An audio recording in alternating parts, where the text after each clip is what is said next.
और ये लो अपनी 15,000 रुपये तनख्वाह। और पिछले एक हफ्ते से तनख्वाह कर रहे हो, और कभी कोई 2-4 दिन लेट भी हो जाए तो सब्र कर लिया करो। साहब जी ये तो ठीक है, मगर मैं आपको कब से कह रहा हूँ कि मेरी तनख्वाह बढ़ा दें। अब इतने पैसों से मेरे घर का गुजारा नहीं होता।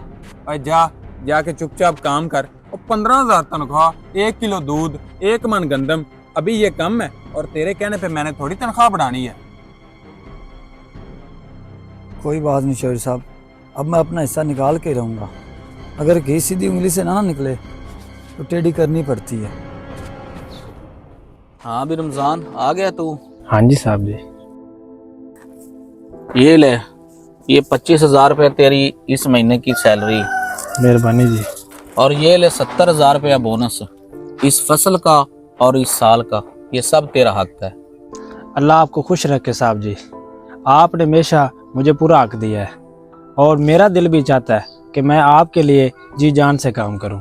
अल्लाह आपको खुश रखे जी।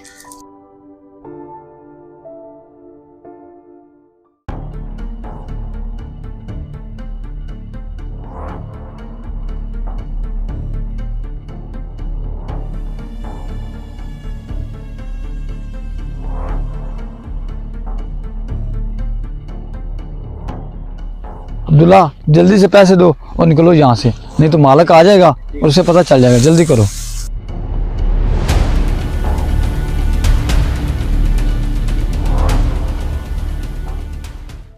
सादक मियाँ, मुलाजमों को इतनी ज्यादा तनख्वाह दे रहे हो, उशर और ज़कात भी निकाल रहे हो, नुकसान नहीं होता आपको?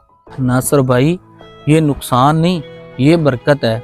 मैं हक देता हूँ और अल्लाह के हुक्म पर अमल करता हूँ, इसलिए मेरी फसल भी महफूज रहती है और जो मुलाजम है वो मेरा नुकसान भी नहीं करते।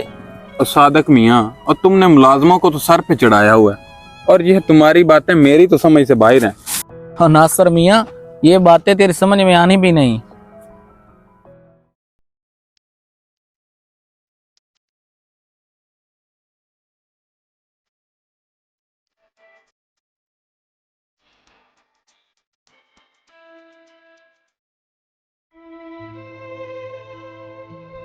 नासिर भाई खैरियत तो है, परेशान लग रहे हो। क्या बताऊं भाई, पिछले साल की तरह इस बार भी सारी फसल बर्बाद हो गई है। नासिर भाई आपने कभी सोचा है आपके साथ ऐसे क्यों हो रहा है? नहीं यार, मुझे तो कुछ समझ नहीं आ रहा कि मेरे साथ हर बार ऐसा क्यों हो रहा है।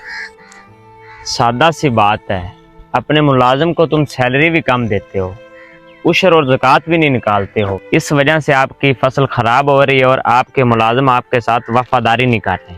नासिर मियाँ ये आपकी सब गफलत का नतीजा है। अच्छा तो करीम, फिर तू ही बता कि मुझे ऐसा क्या करना चाहिए ताकि मैं इस नुकसान से बच सकूं। जिस तरह चौधरी सादक अपने मुलाजमों को सैलरी पूरी देता है ना और उशर ज़कात देता है, इस तरह आप भी दो, आपकी फसल दुगनी हो जाएगी और आपके मुलाजिम आपके साथ वफादारी करेंगे।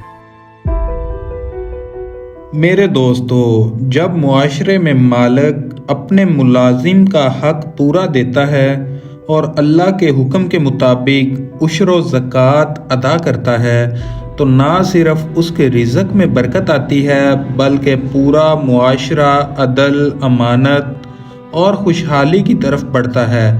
लेकिन जहाँ हक दबाया जाए और दूसरों का हिस्सा मारा जाए वहाँ बरकत ख़त्म हो जाती है और नुकसान और बेसुकूनी मुआशरे को घेर लेती है।